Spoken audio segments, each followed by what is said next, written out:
stream, something that I know off season we got to ramp up on content, and there was something that was out there today, reported by Bleacher Report, which we'll get into amidst all the other things that are going on in 49er land, 49er Twitter land. Shout out to everybody that's in here checking in on the comments. I appreciate all you guys for waiting. Sorry I was a few minutes late. That's completely on me. We do have a guest today. Jordan Elliott of Niners Nation will be joining soon. If you guys check the description, you can actually tap into his YouTube channel. And I promise you that if you enjoy my content, you enjoy anybody else that we mess with, Brad, any of those guys, Jordan is right up there. So just make sure that you guys show your support to him. He should be here in a few. Actually, there he is right there. What's up, Jordan? What's going on, man? Sorry, I just had some technical difficulties with my AirPods, and I want to make sure I can hear you loud and clear. Hardworking man. This guy's up, grinding the tape, writing everything. But like I said, I was just talking about, make sure you guys check out his YouTube page, which is in the description. Make sure you subscribe and help my guy out. Phenomenal content. You know how highly we think of him. And also, while you guys are here, make sure you like this video. Make sure you're sub to the channel. Also, for tonight, we're doing our first call-in show with the Spicy Squad. So if you want to join that, in the video description, there should be a join button right there for you to join. And then tonight, we can talk about whatever it is that you guys want. I'm sure we'll have plenty more to discuss as things move pretty quickly here. So make sure you tapped in with Jordan on Twitter as well. You see his handle right there. And make sure you guys are in on his YouTube channel. So, Jordan, Bleacher Report puts out a report today saying that the Jets are keeping an eye on A.J. Brown, Deebo Samuel, DK Metcalf. The thing that they all have in common is they're all up for extension. They were all drafted in the same class. And all of this is a ripple effect from what happened with Davante Adams and Tyreek Hill. Now, I want to preface what I'm about to say by also turning it away in the same statement. There is a right price for every single player. There is. And don't get fooled, right? Like Tyreek Hill went for what he did. Imagine trading the best receiver in the league, Davante Adams. Things happen. This is a business. But the one thing that people forget is, yeah, you can get all these draft picks for them, but you can swing and miss on every single draft pick. So it goes back to the old discussion of the way that the Rams build their roster and other teams do. Known commodity versus unknown commodity. One more thing is, when you get rid of a player of this caliber, Deebo Samuel, Tyreek Hill, Davante Adams, you know what you have to do as a team? Replace their production. Do you see guys floating around on trees that you can just draft and say, yeah, you set your watch to it, he will be that? No. So for the same people that tell us all the time, draft picks are a crapshoot, you're literally trading away a known commodity. And again, this doesn't mean that the 49ers are going to do this. I doubt they will, but I'm sure it's discussed. I'm sure it's been discussed. I'm sure they've said, hey, listen, what do we think about this? Who knows? Again, right price, that depends on how you look at it. I don't see that it's something that is happening, but all of those things are still true that what I said. Jordan, anything to add in terms of what's going on with this? And there's a lot of 49er fans that are a little bit agitated by this news. I have my eye on DK Metcalf and A.J. Brown too. Like, they're really good football players. It doesn't mean that I think that there's a realistic chance that the teams that they play for don't realize that too. Like, I don't know, man. It just feels like such a Jets thing to do too. Like, they're like, oh yeah, we have our eyes on these players.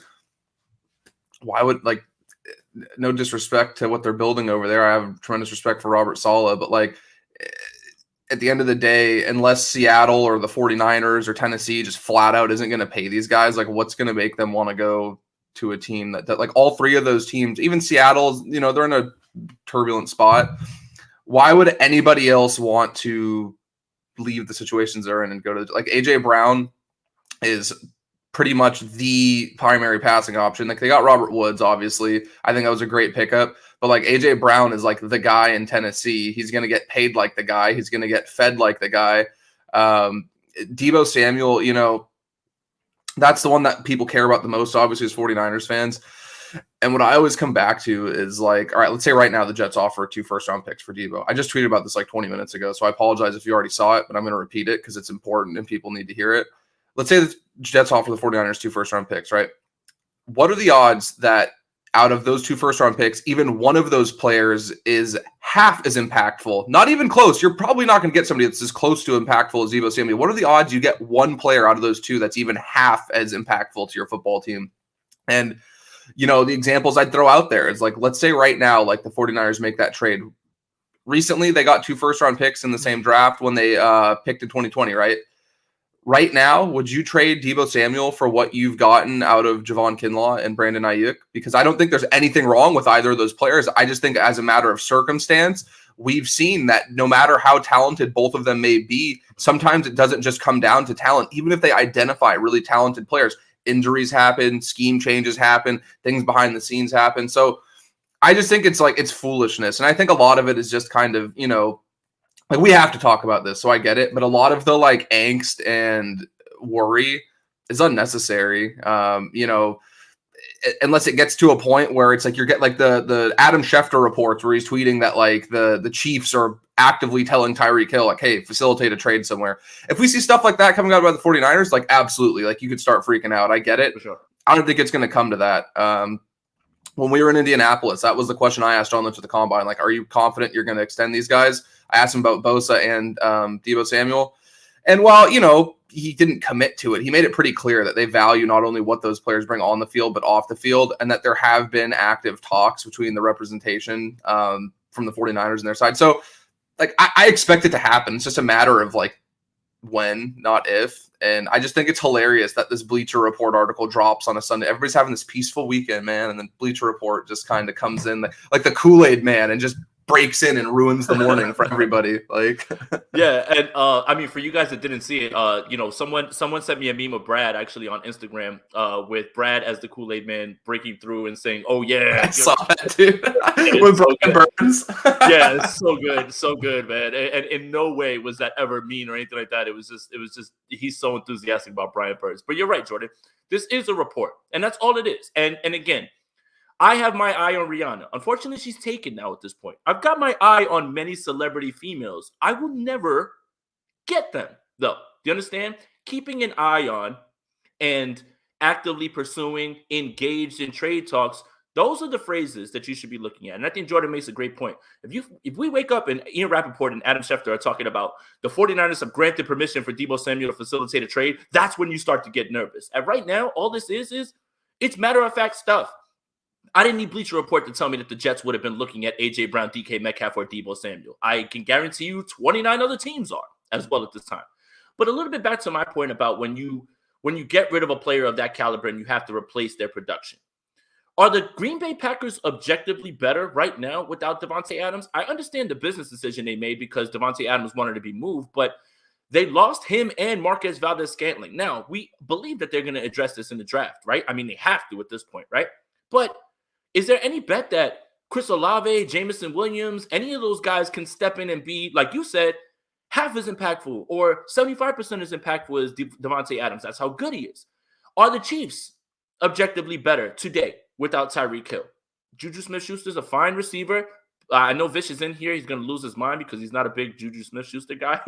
But I don't know if you can actively say that either of these teams are better at this point.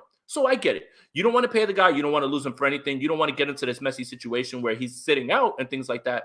But I don't suspect that's going to happen with Deebo. Davante Adams has been looking to get paid. They've just been, working that out. With Tyreek, Tyreek probably asked for the world, and the Chiefs said, okay, that's a little bit too far for us. Now let's make a move. But at the same time, while you can conduct good business in that way because you can see the discussion, those teams are not better now because of that. And that's the part that I really want to get to. And the Deebo thing is, there's people who are hesitant because they say, well, Deebo's only had one long year, this past year where he was electric, right? And in 2019, it took him a little while to get up to speed, and he was great. And then obviously the year before that, in 2020, it was just he got injured. I understand that hesitance, but when you look at how dynamic he is and what they invested in him, you got to make the deal happen, and I believe that they will. So again, we're addressing this report because we have to talk about it, but keeping an eye on doesn't necessarily change anything or is in some bombshell report, because I can guarantee you there's plenty of teams keeping an eye on those situations to see, hey, are you guys going to sign A.J. Brown? What do you think, Tennessee Titans? Oh, you want this, and this? Like, that's really where it's at. Nothing more, nothing less at this point. Right, Jordan? Yeah, and I think, too, that, like, there's this weird narrative that, like, Deebo is only good because, like, the quarterback's limited and they only could get, they had to get him the ball in these creative ways only because, like, Jimmy is average and whatnot. I think that's silly. Like, I think, honestly, the big reason why you started seeing Deebo utilized the way he was used was because the 49ers just got into a spot where they weren't getting the explosion they needed out of the run game, and Deebo offers you that level of versatility. So I think that it's a bonus, but people overlook just how good of a receiver he is too. Like he's still, if you isolate the receiving stats and the receiving capability aside from what he brought as a runner too, he's still a very good player. He's obviously going to get compensated for what he brings as the entire package. But like he was, if you look at qualified receivers last season, and for me, qualified receivers, I cut the limit at 50 receptions, right? Because there's a lot of guys who are going to have inflated stats if they only catch the ball 10 times in a season. So if you look at the guys who are consistently getting the ball a lot, at least 50 receptions last year, Deebo was first in yak per reception. So he's getting the most yards after the catch every time he's catching the football. And he was second in yards per route run behind only Cooper Kupp. So at a certain point, we have to acknowledge that Deebo Samuel, the receiver, is still a very talented player. And even if the 49ers do happen to get a quarterback or have a quarterback now in Trey Lance that has the ability to push the ball downfield, guess what? Deebo Samuel's good at winning downfield too. He's good at winning off the line of scrimmage. His release package is much better than he gets credit for. And he also brings the value of somebody that, hey, as much as Trey Lance has this big cannon, like the 49ers are still going to be working in the short to intermediate areas of the field. He's still going to be running drift in these crossing routes, getting the ball behind the line of scrimmage. Like his skill set doesn't change just because Trey Lance is coming in. And I think there's this weird misconception that all of a sudden Deebo loses value because Jimmy isn't the quarterback anymore. I would argue the fact that he was as productive as he was with a quarterback like Jimmy should increase his value even more. So I just want to throw that out there. I think that's a really weird narrative that people throw out there. Absolutely. Thank you for the donation, True Boxing Kings. He says, if Deebo wants more than $26 million a year, I think he'll be traded. If so, we can sign Landry and draft wide receiver from NDSU. Julio can also fill in for a year too. Unfortunately, unless the 49ers make a move up, I think the Chiefs are going to circle Christian Watson right away as their guy, especially where they're at the end of the draft. I mean, those other guys, Olave, they'll probably be gone. Christian Watson feels like a fit. Speed, everything, he's big. I think they can see him in that Tyreek Hill spot. I mean, obviously, it's hard to project his production, but unfortunately, the 49ers, I just don't think are in position to draft Christian Watson. There's plenty of other good receivers, though, that the 49ers can target later on because they still only have 3 right now. And then Julio can fill in for a year. I would love Julio, but I don't know. I think it was Pat McAfee show. I forget who was on there.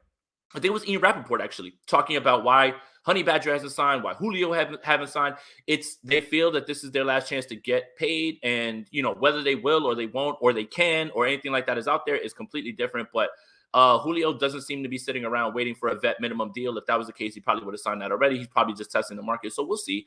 And if so, we could sign Jarvis Landry.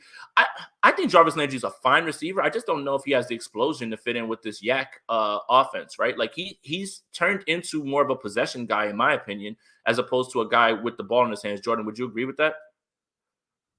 I mean, I still think he'd be a good player. I just don't like the idea of like trading Deebo Samuel and then having to go to the well to find a guy like Jarvis Landry or something like that. Like, I think for me, $26 million a year isn't the breaking point. Like, I don't think that he's going to eclipse that deal that Hopkins got, but Hopkins' deal is also really weird because it was added on to a deal that already existed. So it's kind of like the numbers are skewed a little bit.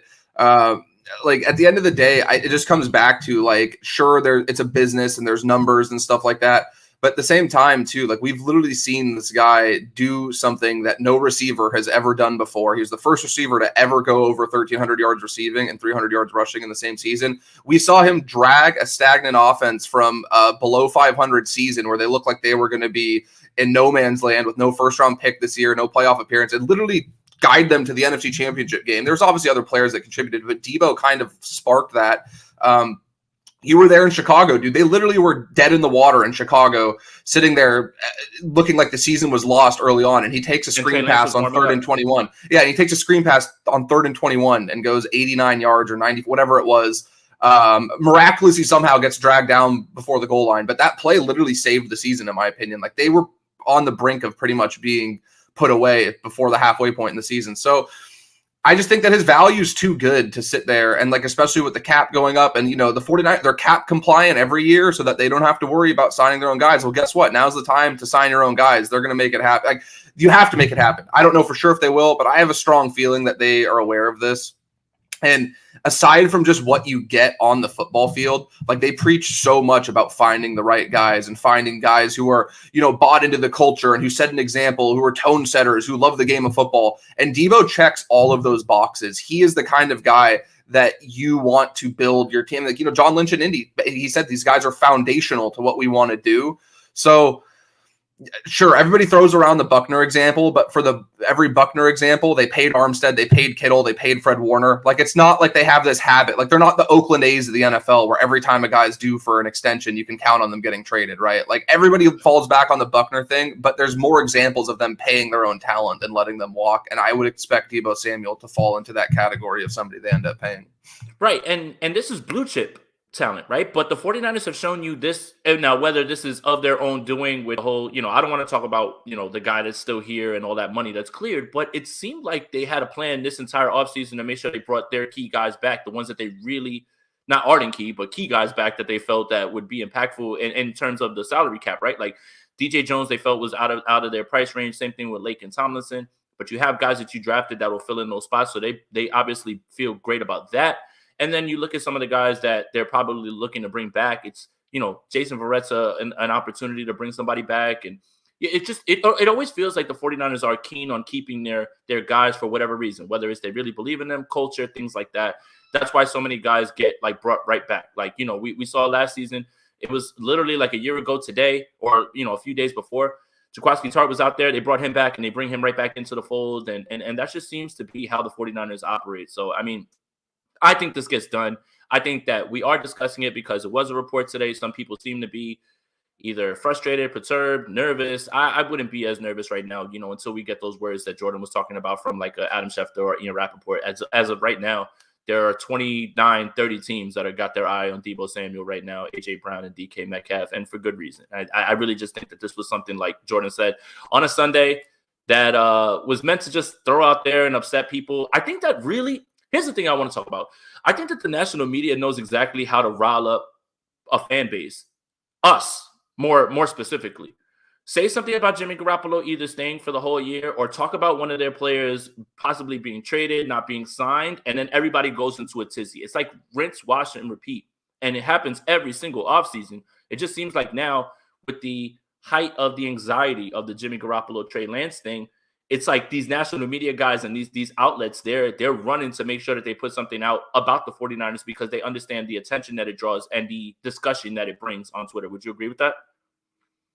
Yeah, I mean, I think so. I think a lot of this, people will get mad at people for clickbaiting and, getting engagement on, blogs or YouTube, whatever. Like, national media outlets do the same thing. They push ridiculous narratives that don't need to get talked about because they need engagement too. They need to sell advertising. It's kind of funny how there's this double standard. And people will call out podcasters or, blogs or people, like I said, on YouTube, but Bleacher Report, ESPN, a lot of these companies, they do the same thing. And I don't think it's this shameful act. Dude, you need to get engagement. And the more and more people continue to get riled up and tune into streams like this and read articles and everybody that got that push notification on their phone, they clicked the article. So it's you can't sit here and complain about clickbait when you're feeding into what's driving that. So I understand it. It doesn't thrill me, but I also, again, I get it, man. At the end of the day, this is how a lot of people make a living. And if you need that engagement to, pay the bills and keep the lights on at a lot of these companies and a lot of these places. So yeah, I'm not gonna lie. I got it on my phone and I kind of did a Rich Madrid, Christ, man. Cause I just knew there was going to be a tidal wave of emotion and I would go onto Twitter and people would be freaking out.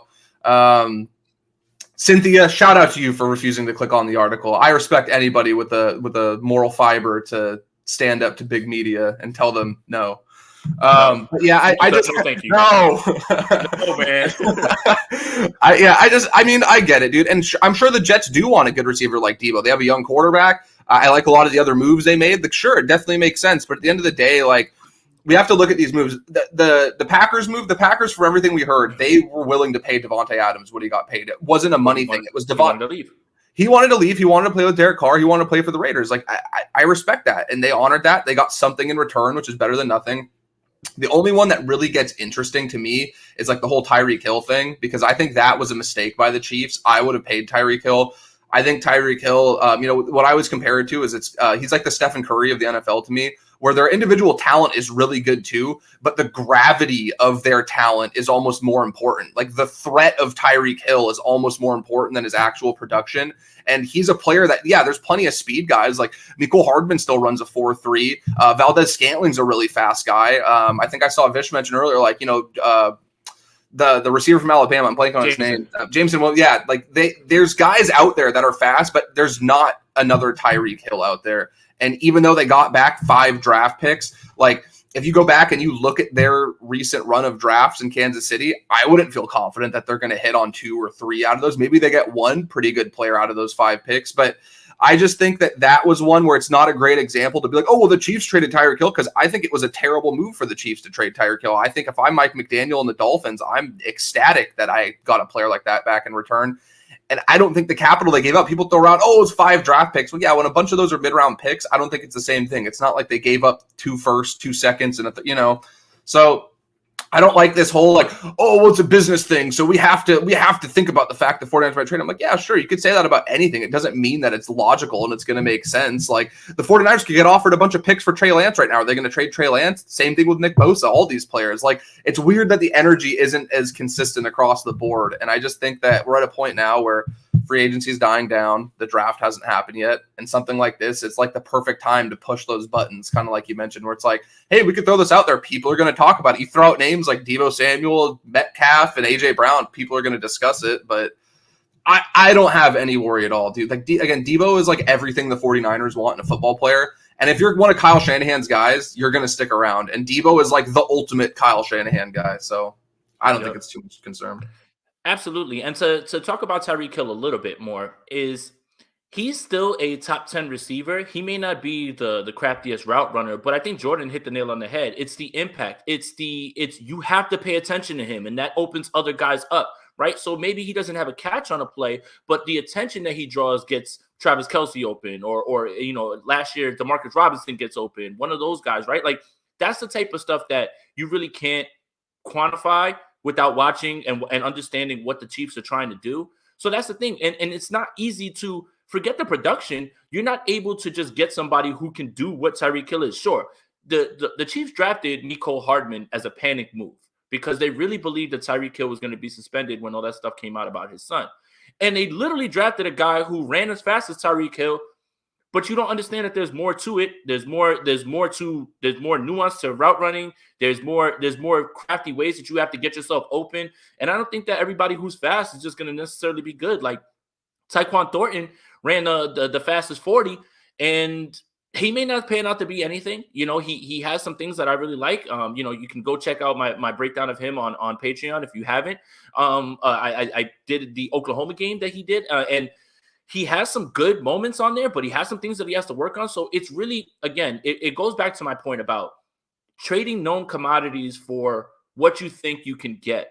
And it's not a terrible way to look at it, but I'd like to take all my risk out, and I like to stick with what I know. And that's the thing that 49er fans kind of push back on the Rams, but then look what the Rams did.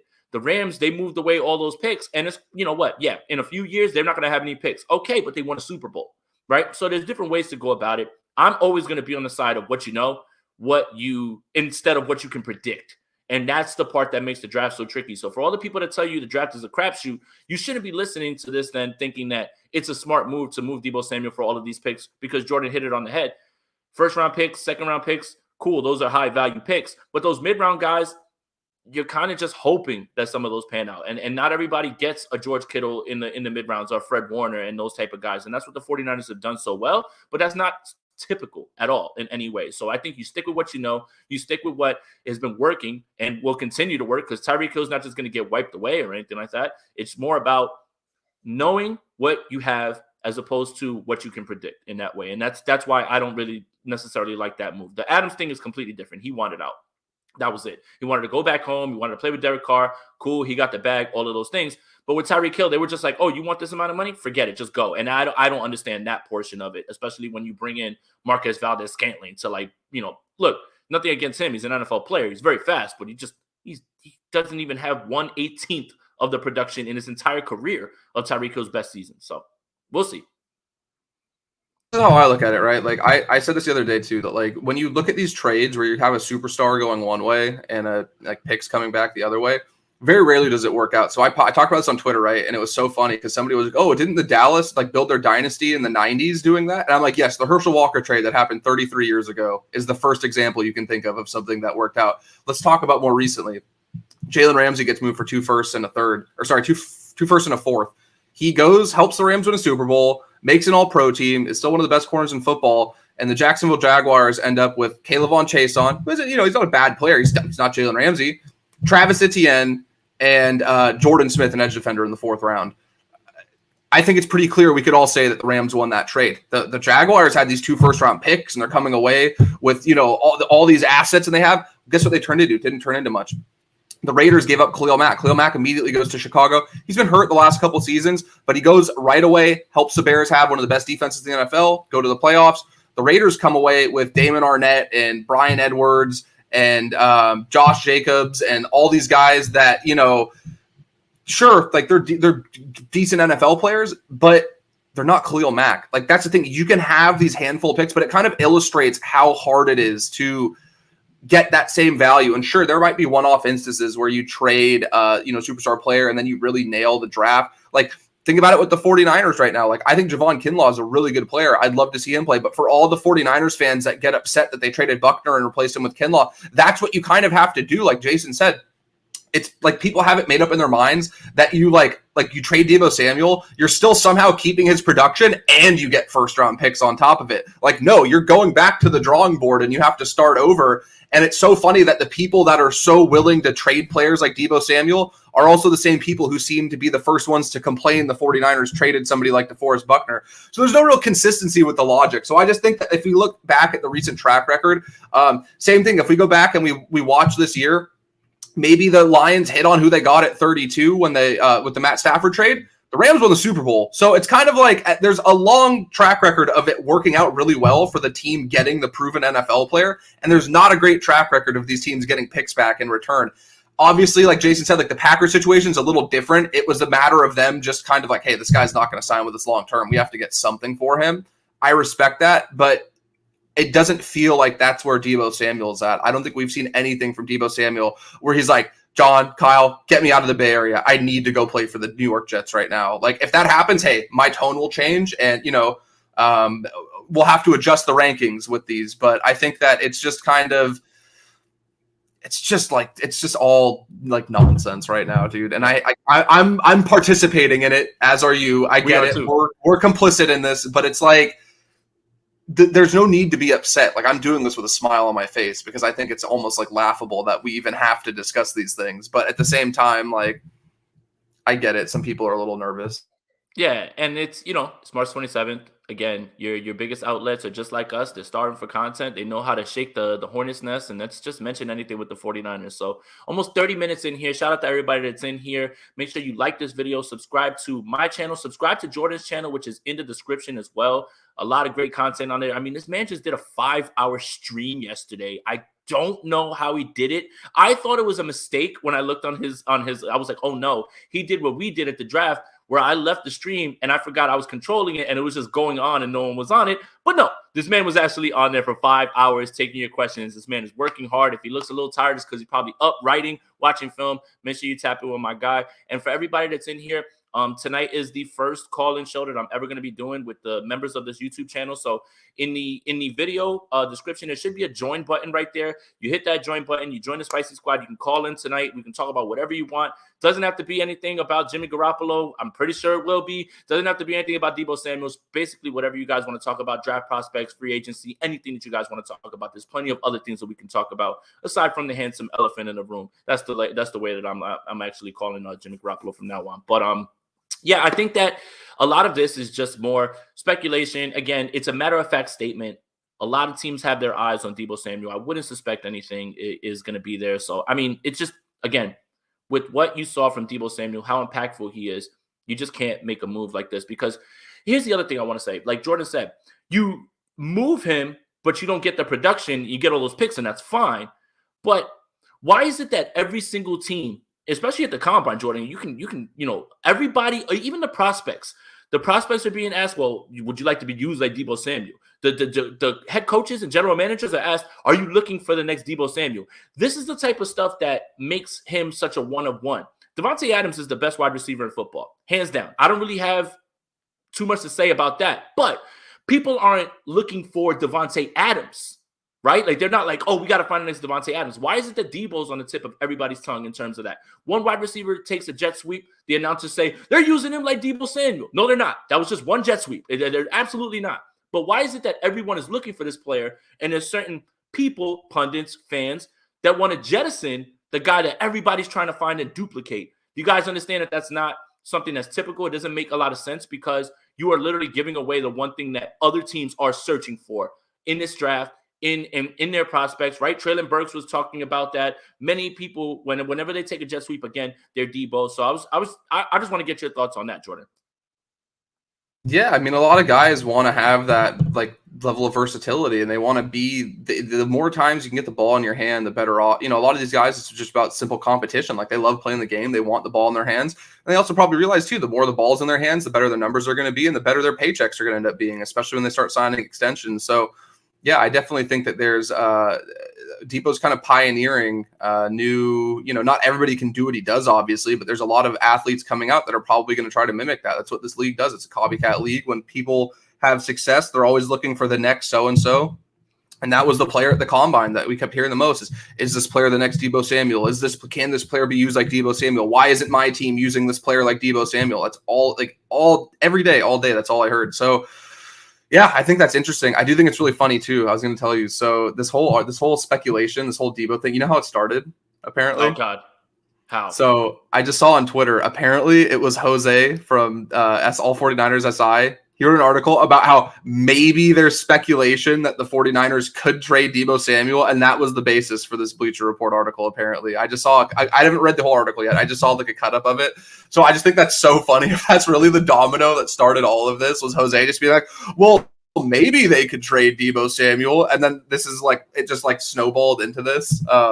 I think that's hilarious. I'm sorry. I just saw it right now while Dude, you were talking. I thought no. I'm not even getting. Let me by name. Let me here. I'll read it to you right now. 1 second. It goes. According to Jose Sanchez III, who covers the San Francisco 49ers for Sports Illustrated, that could be Deebo Samuel. He recently explored the possibility in a column and explained why it's more realistic than one might think. The 26-year-old is entering the last year of his rookie contract with a cap hit of $4.8 million. So it literally is just like a dartboard throw. Those damn Sports Illustrated guys. Damn you. Damn all of them. Shake a fist at that man. I'm going to send Jose an angry DM. And also, real quick, so I can piggyback off that a little bit. It's according to ESPN's Rich Cimini, the Jets are keeping an eye on the situations of DK Metcalf, AJ Brown, and Deebo Samuel. Cimini added that at this point, there's no indication that any of them are available. So there's that as well. And Rich Cimini is, I live on the East Coast. I live here in Jersey. He's tapped in. Like, he definitely isn't just pulling that out of nowhere. But that part is the part that if you just read the headline, it might send you into a tizzy. But if you read a little bit further in, at this point, there's no indication that any of them are available. It kind of sets you at ease and kind of just goes back to what we were just talking about as well, too. Everybody has their eye on them. Everybody wants that, right? Everybody would love to have A.J. Brown and DK Metcalf. My goodness, Deebo Samuel. But there's no indication that these teams, you can call, hey, hey, Rihanna, I want to take you out on a date. No. All right. Just hang up. Like, literally, you can call and say, we want to give you a first round pick, 2 first rounds. No. And they hang up. That's it. So that might be the level of interest. I mean, teams field calls all the time. Nothing seems imminent. Nothing seems like he's available again. So I guess the point of the stream was more to just calm everybody down a little bit. Like, enjoy your Sunday. Nothing's going on. There's plenty of other things that we can argue about. Nothing I want to argue about at this point because it's tired right now. But the Deebo thing, it was good that we got out here and we talked about it because it's good to calm everybody down because you don't need people on top of all the other daily arguments we have piling on this one when it came from one of those damn SI guys. I'm going to send Jose. I can't believe Jose was literally like the architect behind all this. Like, had to be him. Had to be Jose, man. I'm tired of those clickbait journalists over there in SI, man. I'm going to send his editor an ugly message, man. I love that it's like it's like he's this reference point as if he wasn't just like throwing like speculation on the wall and seeing what sticks too. Like it's so that's again where it comes back to like, hey man, if people feed into this, like you're enabling that kind of behavior. And I dude, Jose's a great guy. Like I've had the pleasure of meeting Jose in person. He's not, I don't think he's this like malicious clickbaiter, but I think it's so funny that like that's what drove all of this. Cause I'm like, this is kind of random. Where did this come from? And sure enough, it's like Scooby-Doo when you take the mask off, it's Jose Sanchez. Like, wait, wait till Twitter gets a hold of this now, because they're just going to be like, see, we told you you're all clickbait and you just write. And then, you know, they have this other article, which I'm not going to reference right now, that everybody knows what we're talking about, that we're just going to completely probably ignore at this point. But I think it's funny that whenever you check any of the SI, streams, any of their comments on or on Twitter, it's always the same thing. Oh, these guys are just clickbaiting. And now it's come to fruition in this way. I think it's kind of funny, man. And I think that people are just going to run with it and just going to start adding Jose like, you did this. And if he goes, they're going to run Jose out of town. And I think you should own that Raiders fan, in my opinion. Just you know, he's just sabotaging the 49ers from the inside now. He infiltrated, and now he's bringing down the house from the inside. He Trojan horse the 49ers, dude. He can't cover the Raiders, so he's going to ruin the 49ers while he's here, man. It's just, oh my goodness, Jose. What the hell, bro? Why, man? What did we do? Oh, man. That's so funny, dude. What article is that from? Because the one I was reading from is the Bleacher Report one. Let me see. Karan posted it, and that's why I thought it was so funny, because he's usually pretty good at getting to it. Let me ask him to link the article, but I thought that was so funny because it literally referenced Jose. Is it just a picture? It's like a screenshot of the article. Yeah, it's like a screenshot of like a couple paragraphs. But give me, I'll put it up on the screen so everybody can see. Let me see if I can find it. One sec. I'll ask him what it is. Oh, you got it. Okay, yeah. You can put it up. Yeah, if you go to his Twitter, if it's right there, yeah. I'm gonna save the image and then I'm gonna send it to the MacBook so we could take a look at it on the screen. But yeah, again, this is more just speculation, and that's it, man. Especially when you find out where it really came from, which is ridiculous, man. I really can't believe. I'm not even mad. Like it's like that Anchorman scene. Like I'm not even mad. That's amazing. That's amazing. That's amazing. You told everyone that Deebo Samuel was available for trade, and you got credited in the article. I'm not even mad. That's amazing. All I want to put now is I want to post that and I want to put the John Lynch like sad going out sad picture, like him just like, oh dude, the Arizona like the press conference with the hair. Oh dude. All right, so we can stick around for a little bit longer. I'm just gonna get this up real quick so we could take a look at it. Just give me a sec. I'm downloading it to the computer right now. But it was good that we kind of did this. It would put some people at ease.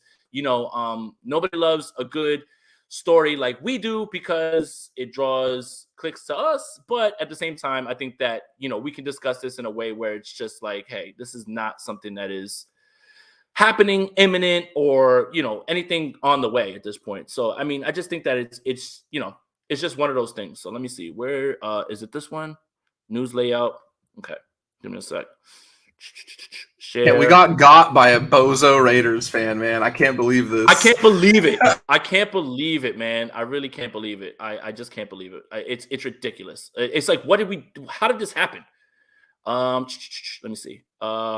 This is like, have you ever seen that like meme? I don't know what it's from. Somebody else probably knows what it's from, but like the dude in the hot dog costume that's like, we're all trying to find out who did this. It's like Jose right now. Like he's like, or like the SpongeBob, the like wanted maniac poster, and it's like a picture of him on there. Like, or it should be Jose with the gun from Eric and Andre. Why would someone do this?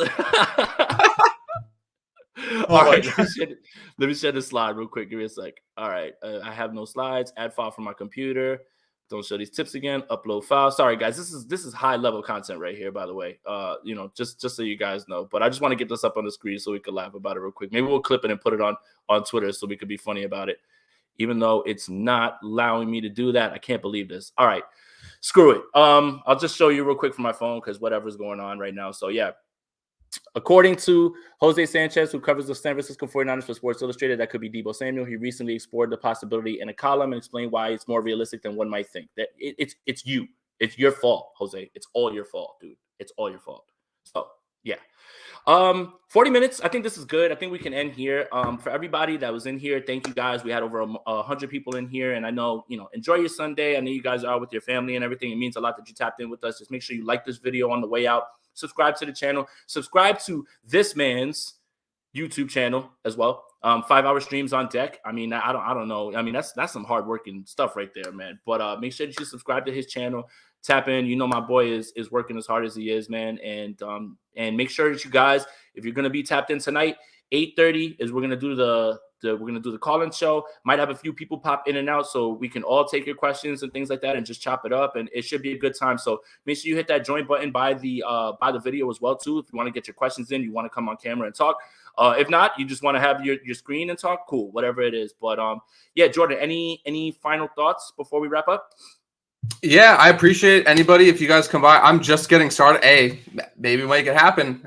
Maybe I'll make it happen. You know, you guys are joking, but I might pull that string and make it happen. I don't know. I think he's got his number in his phone, man.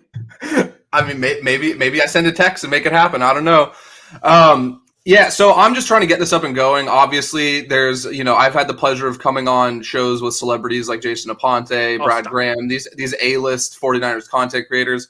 I'm just trying to get mine up and going, have some fun with it. Like last night, I was like, I'm just trying to do a stream like every day so I can get into the algorithm, get things going. So I was like, I'm going to hop on for 30 minutes. We'll do a quick, Q&A. I'm sure maybe a few people might be interested. This is at like 8:30 Pacific last night. So I'm like, okay, I'll be done by 9. Dude, it's like midnight.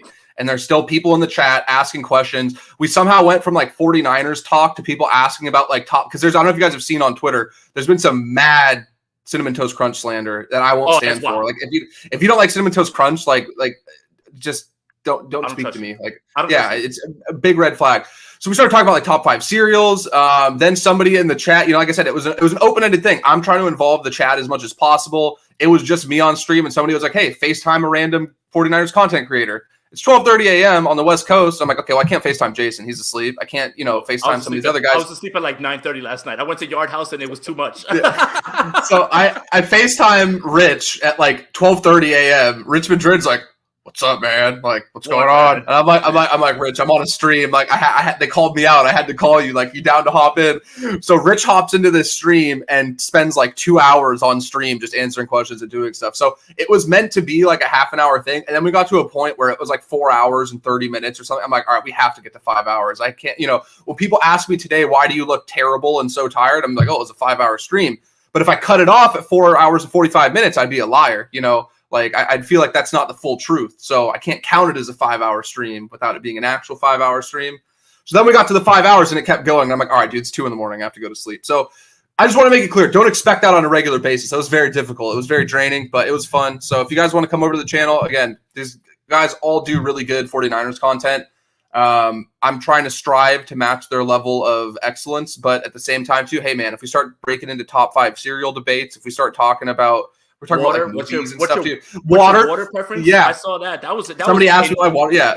It was engrossing. Like, I was so happy with that discussion. I sat there and I was like, this is great. I need to hear this. This is the hard-hitting analysis that I strive to bring you guys. So I appreciate anybody liking and subscribing. I appreciate Jason having me on. That hat is fire, by the way. I have to throw that out there. I was trying to handle business first, but that thing's crispy, dude. So my boy, hope he has a good Sunday, and don't let Jose Sanchez ruin your. This is like it's like that picture of like the Grinch stealing Christmas. This is Jose like stealing 49ers fans' joy. He's somewhere laughing his ass off in a Raiders hat. Like this dude is just.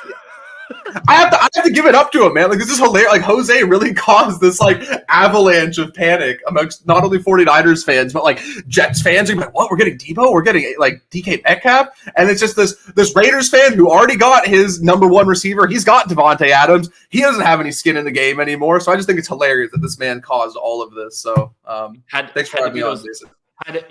Development. This is the development of the weekend by far.